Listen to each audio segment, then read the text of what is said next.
अन्य समाचार पर नजर करिए। अमदावाद में एयर इंडिया विमान दुर्घटना मामलो।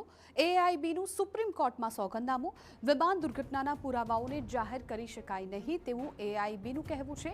कोकपीट वॉइस रिकॉर्डिंग सहित संवेदनशील माहिती जाहिर करी शकाय नहीं। निष्पक्ष तपास करवा माटे आ माहिती गुप्त राखवी खूब जरूरी छे। सिविल एविएशन एक्सिडेंट इन्वेस्टिगेशन ब्यूरोए કહ્યું કે સુપ્રીમ કોર્ટમાં સોગંદનામું આ કર્યું છે। મૃતક પાયલટના પિતાએ કરેલી અરજીના સંદર્ભમાં એઆઈબીનું સોગંદનામું। એઆઈબીએ સુપ્રીમ કોર્ટને એ પણ જણાવ્યું હતું કે અંતિમ ડ્રાફ્ટ રિપોર્ટ ઓક્ટોબર 2026 સુધીમાં તૈયાર થઈ જશે। એઆઈબીએ સુપ્રીમ કોર્ટને જાણ કરી હતી કે ભારતીય કાયદો સીવીઆર ઓડિયો સહિત કેટલીક સંવેદનશીલ માહિતીના ખુલાસાની મંજૂરી આપતો નથી। સોગંદનામામાં જણાવાયું છે કે ફ્લાઇટના ફૂટેજ, ક્રૂ સભ્યોના નિવેદનો, ઓપરેશનલ સંદેશા વ્યવહાર અને પીડિતોની વ્યક્તિગત વિગતો ગુપ્ત રાખવી જરૂરી છે। બ્યુરોએ સમજાવ્યું કે આ કાનૂની પ્રતિબંધોનો હેતુ નિષ્પક્ષ અને પારદર્શક તપાસ સુનિશ્ચિત કરવાનો છે।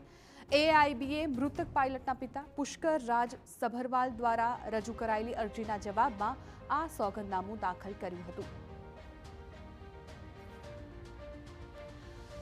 હવે આ આખા કેસમાં અત્યાર સુધીમાં શું થયું છે પણ આપણે જાણકારી આપી દઈએ। દુર્ઘટના બાદ સમગ્ર તપાસ છે એ એઆઈબીના હાથમાં છે, તપાસ કરી રહી છે। બ્રિટનની એઆઈબી, અમેરિકાની એનટીએસબી અને એફએફએ દ્વારા તપાસ કરવામાં આવી રહી છે। એન્જિન ઉત્પાદક જીઈ એરોસ્પેસ પણ આ તપાસમાં સાથે જોડાયેલા છે। એઆઈબીએ પ્રાથમિક રિપોર્ટ છે એ આપી દીધો છે। હજુ ફાઇનલ રિપોર્ટ હજુ સુધી સામે નથી આવ્યો। ડ્રાફ્ટ રિપોર્ટ છે ટૂંક સમયમાં આવી શકે છે। વિમાને મહત્તમ 180 નોટ્સની ઝડપ મેળવી હોવાનો ખુલાસો થયો છે। બંને એન્જિનની ફ્યુઅલ સ્વિચ રનમાંથી કટ ઓફ થઈ હતી। આ તમામ જે રિપોર્ટમાં સામે આવ્યું છે એ વિગતો અમે આપને જણાવી રહ્યા છીએ। પહેલા એક અને તરત જ બીજું એન્જિન બંધ થઈ ગયાનો રિપોર્ટમાં દાવો કરવામાં આવ્યો હતો।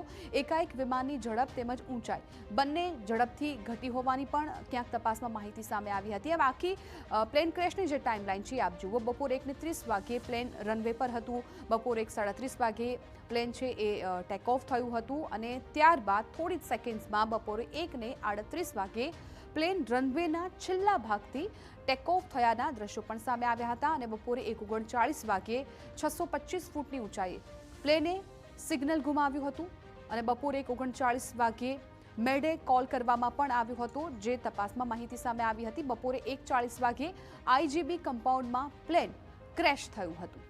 પ્લેનમાં કુલ 242 લોકો સવાર હતા જેમાંથી એકમાત્ર વ્યક્તિનો બચાવ થયો હતો। પ્લેન ક્રેશમાં 242માંથી 241 લોકોના મોત થઈ ગયા।